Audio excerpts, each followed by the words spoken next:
Okay, so this video is a look at 60's Batman Bendable figures and Batmobile. I kept seeing a box set of 60's Batman Bendable figures in a shop I go in week after week. They were there each week unloved, so this week I took pity on them and gave them a home, mine. I love Batman and I love the 60's Batman TV show, but bendable figures aren't really my thing, but I thought I'd give these a go. So we'll start with the main guy, Adam Wester's Batman. I've got to admit, these things have got a really good likeness of the actors and characters they play. I love the wrinkles in the tights at the knees. Another plus is the cloth capes, but they seem glued on, so don't be too rough with them as they'll easily rip off. So they're called bendable figures, but movement is very limited. There's just a few holes in the backs for you to pose them with, but you don't get much out of them. It's best to think of them as just solid rubber figures really.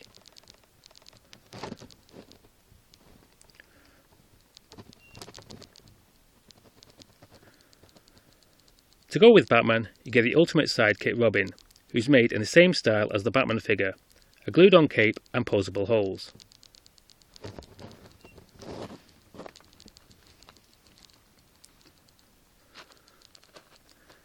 Then we get the villains from the show, a very creepy looking Cesar Romero Joker.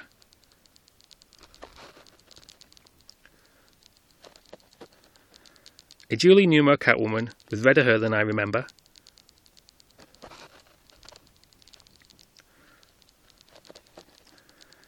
And a Burgess Meredith Penguin. As I've said before, the Penguin is my favourite Bat villain, so I really got this set just to get this one if I'm honest. You only get 5 figures altogether. I'd have liked them to have pushed it to 6 and got a Riddler figure, so you could have the cast of the spin-off Batman movie, which I'm a massive fan of, but it was not to be. I would also have preferred it if these were normal plastic figures with the usual points of articulation, as these are just novelty items for display purposes only. They have a certain kitsch appeal though. A few weeks ago, my dad got me this Batmobile, which is from the same company as the figures, as they have very similar packaging. It's very light, as it's made out of a very cheap plastic, and it's for display only, as the wheels don't even turn on it. It does come with 2 more bendable figures of Batman and Robin, but they're about as bendable as the bigger figures I've just shown.